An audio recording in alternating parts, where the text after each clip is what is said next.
It's all a bit uncanny. It's almost as if she knows she has to go home first before hitting the water. This is the complete story of a 2-year Selway Fisher build.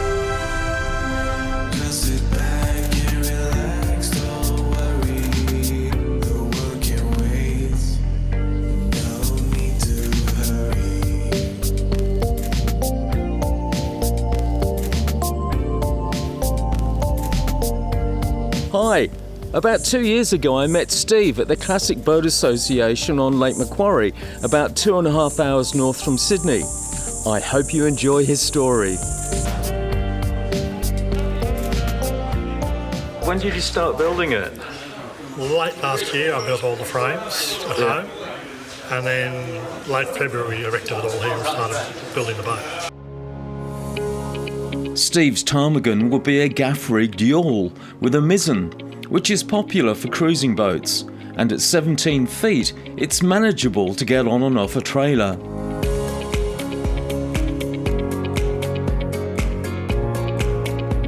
Selway Fisher Ptarmigan 17.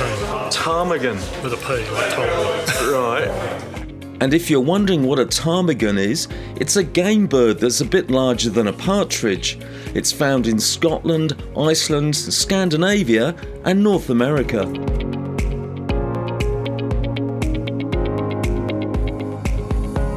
Why this design? What appeals to you about this boat? The main thing is it's fairly stable but flat bottom. It's got a cabin, so it's nice for camping in. It's a good size, isn't it? Big cabin. Big cabin in it. The oil rig, which is easy to sail with. That's the plan. And when are you going to join us on a raid? As soon as it's finished. I'm hoping by the end of this year, but we'll see. So it was a really interesting morning meeting all the guys from the Classic Boat Shed at Rathmines up here at Lake Macquarie. People that are passionate about wooden boats, building and restoring them. After a month of sanding, painting and varnishing the stern, it was time for the turnover. Alright, you happy with that? We'll give it out. So the boat shed, we're a men's shed. And the basic focus of any men's shed is the health and welfare of older men, retired men. We aren't sexist, we allow women in. The main focus of it is to keep us busy and keep us talking. The morning tea can go for an hour if necessary, it doesn't matter. We talk. We're getting more and more members because we're a unique men's shed. So we're getting more members and we're trying desperately to get more room. But we're hoping to get somewhere, hopefully with a third shed or one great big shed. There's a lot of small sail boats that we're saving, restoring and selling.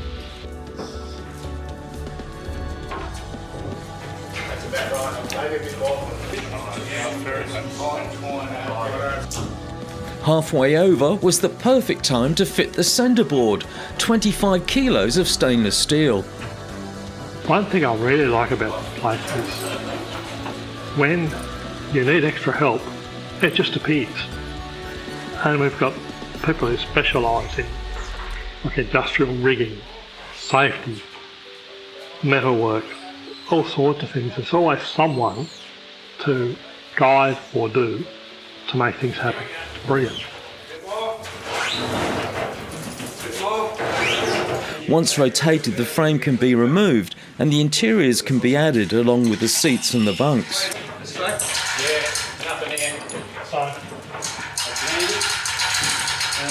And just how do you get that perfect paint finish?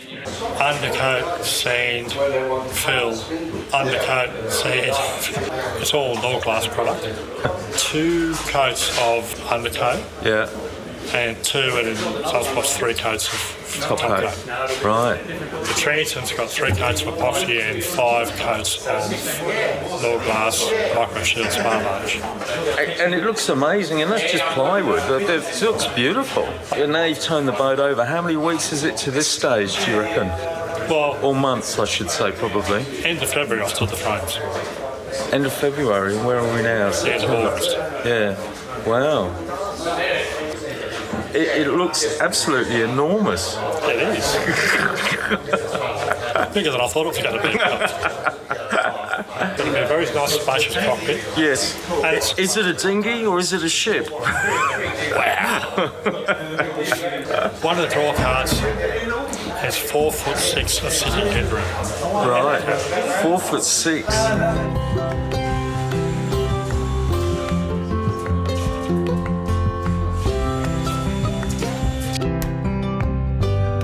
And if you like what you're watching, don't forget to hit the like button or subscribe to Sailing Kate Louise to see more dinghy cruising and boat building, and generally messing about in small boats.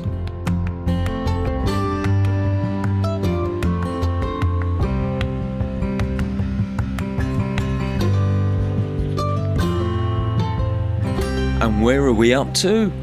Hanging knees, carlins, half deck frame, heated seats, foredeck, bowsprit, all little bits and pieces. It's under it.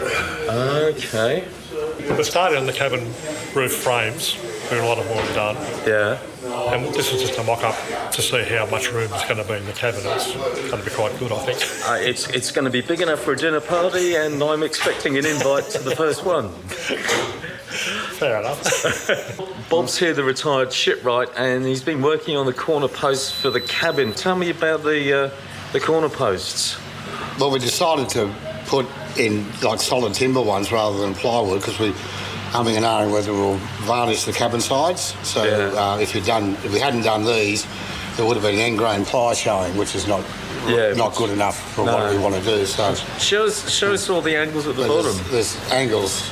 My goodness. And then Steve made the radius on the inside, so it's beautiful. Pretty. So there's a little bit more shaping to do, and these are just rebates for the plywood to go, and you can see on the other side we just knocked them up. Yeah, so it's just a bit of work in them, but getting your head around it, once you get your head around it, it's comparatively easy. Well, you've done so much. Yeah.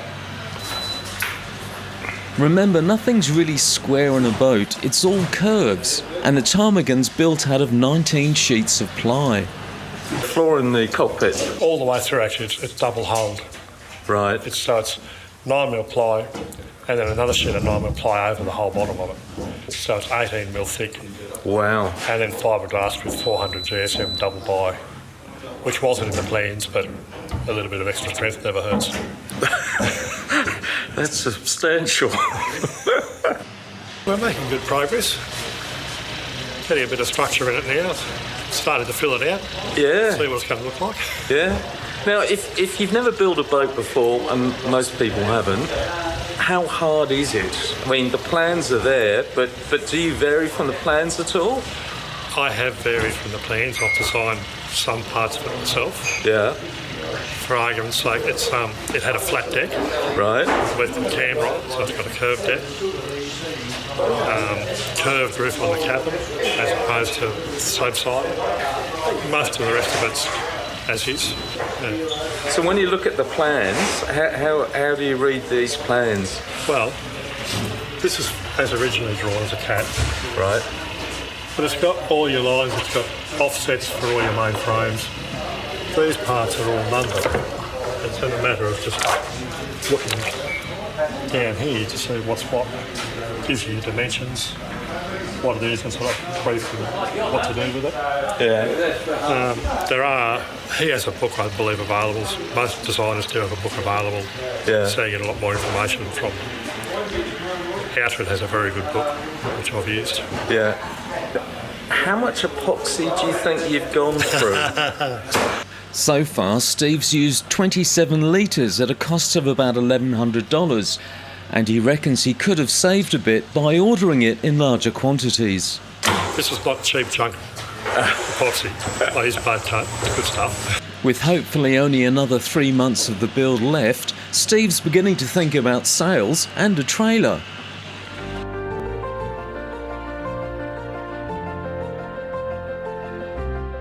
What are the tips you've got for someone undertaking a build from the start? I think don't look at the overall build. Look at parts. Today you're building this. Next week you'll build that. I think that's the best one. Don't look at the whole project because it's too big and too daunting. Look at one piece.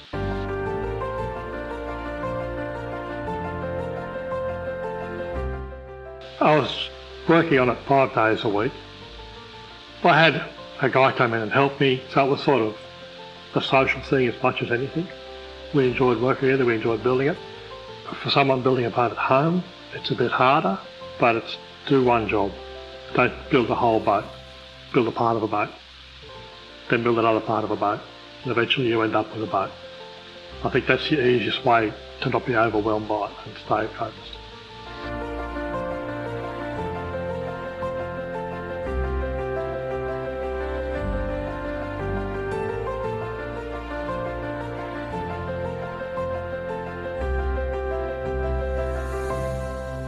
Well, all the deck's on, we've got the coamings on, portholes are done. I've got plastic ones because they're just way cheaper than 2 rectangular ones, one on the side and a round one forward. So you've got your cleat mounts added. They're teak that one of the old shipwrights brought in. Coaming, what's that made from? Spotted gum, best timber you can use. Easy to bend? Oh, that bend was easy, yeah. It's 2 pieces laminated and the bit across the transom is 1 piece. Got the aft deck on, that wasn't there before. No, that was a big step. Cabin floor and bunk are done. Steve designed the cabin for solo sleeping, so there's a lifting bunk on one side, and on the other there's enough room for a deck chair with full sitting headroom. Luxury. Forward part of the cabin roof's on. And have you made all your bell crank system for the tiller? In the process, I've got most of the machining done. Still haven't drilled holes in the transom which it has to connect? No, I have to have a few good stiff scotches and a lot of thinking before I do that. Yeah, you can't make a mistake on that one. No. We've got some very nice blue cushions there. Yes, I bought off the shelf ones and built the boat to fit them. Yep, it's a lot cheaper than buying bespoke ones.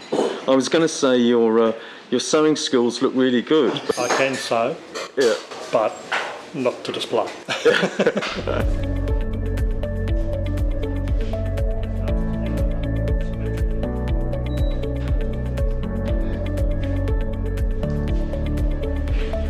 So what are you putting along the edge of the seats? We've got a spotted gum fiddle just to hold the cushions on. Oh yes, that'd be nice. Paint makes a hell of a difference. Yeah, it really sort of lifts it and ties it all together. That's just the undercoat. Yep. I'm waiting for some hardening for the 2-pack that I've got for it. Once that comes, I'll paint it. And then what, 1 or 2 coats of that? Should be 2. And then that's the painting done? The cabin interior is just the undercoat. I'm not going to do anything more with it because it's just a low sheen white and it's suitable for top use.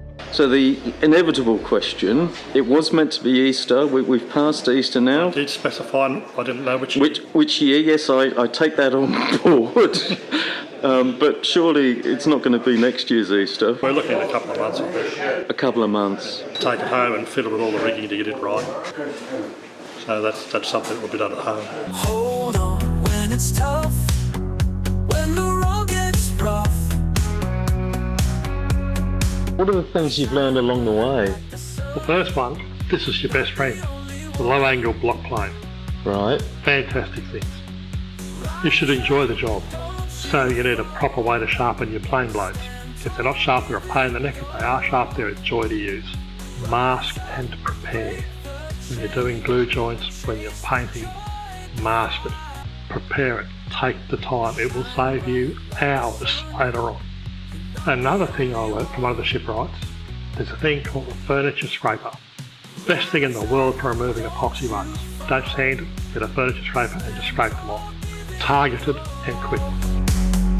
Rise up, break the chain, chase the The Ptarmigan originally had an off-centre mizzen, which Steve didn't like, so he designed and machined a bell crank system to operate the rudder around the now centred mizzen. every moment, cherish it, every dream, never quit. Steve assures me the size of the boat he chose was determined by where he was going to build it. Yes, it's being born today. It's leaving the shed on a trailer for the first time, seeing daylight. The christening will be in a couple of weeks' time because that involves water and champagne, and that won't be until he's actually got the rigging up, which he's going to do at home. So getting in and out of this shed will be quite a challenge. The guys have built and restored many boats here, but this is definitely the largest and probably more importantly, the widest.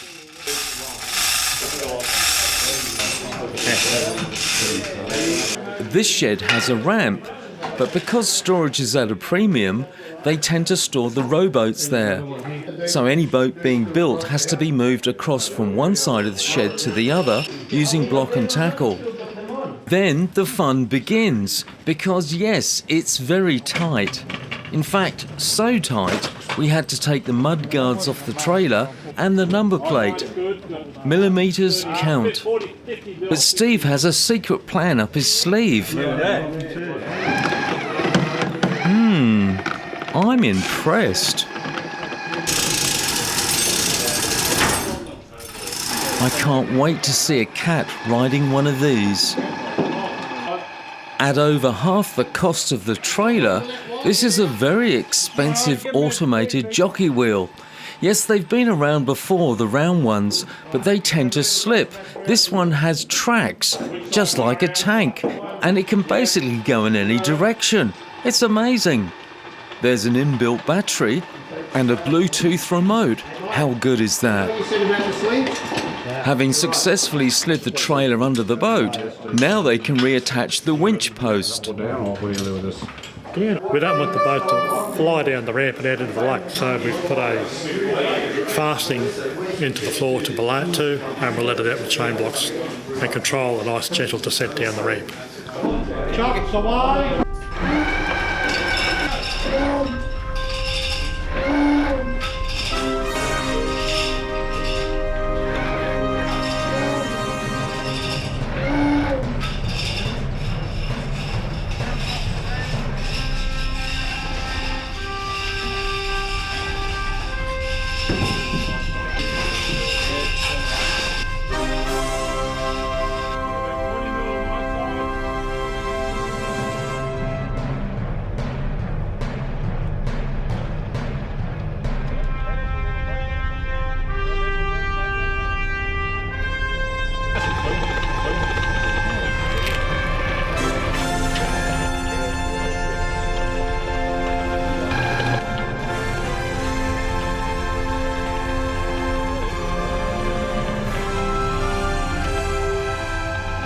It's all a bit uncanny.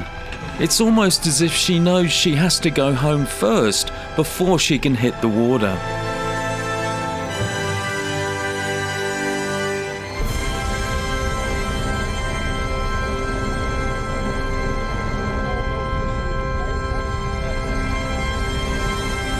And it gets even better.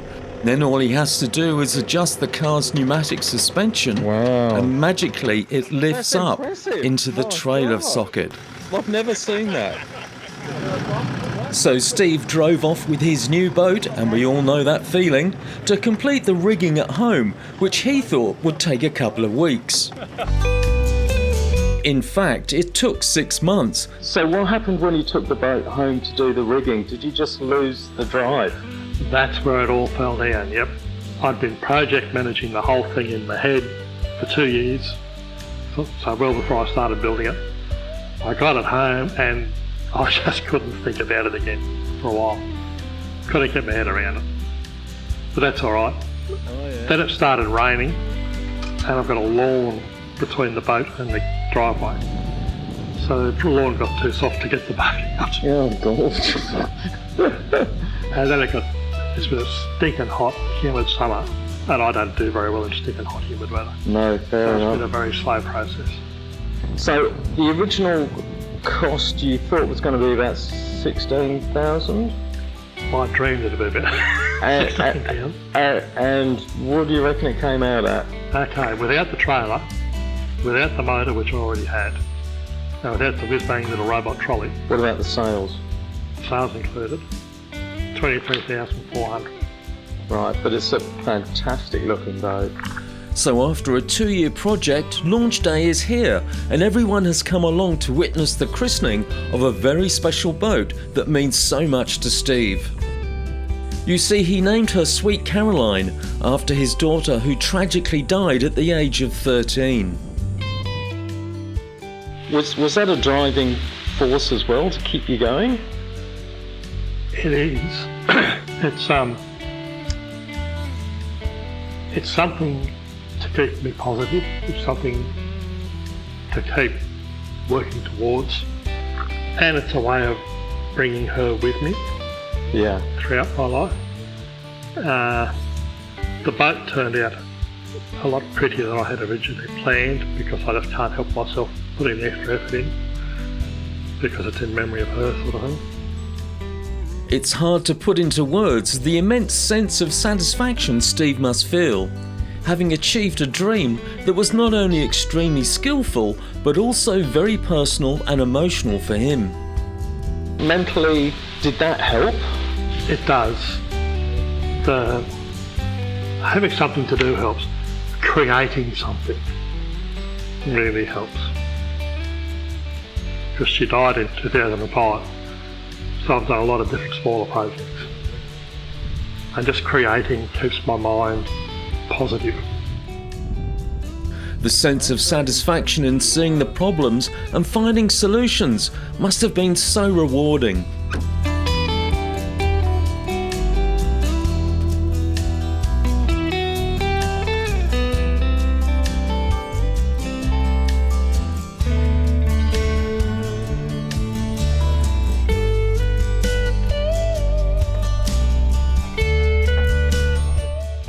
Working here, got a great bunch of blokes and very supportive blokes. They'll talk to you, they'll listen. It really helps a great deal. Well, it's an absolute tribute to you and to her. It looks fantastic. I think she'd be pretty proud of it.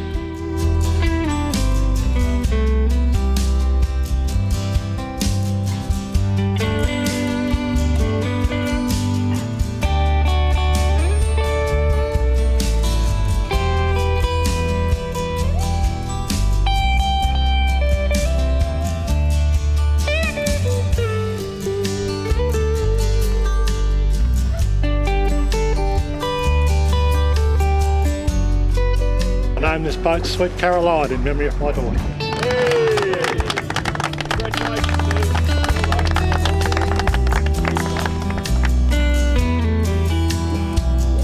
Having the dream is one thing, but achieving it to such a high standard is another. Well done, Steve. We are all in awe. And because you can never have too much Zarathustra,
thanks for watching Sailing Kate Louise, and I'll see you on the water somewhere next time.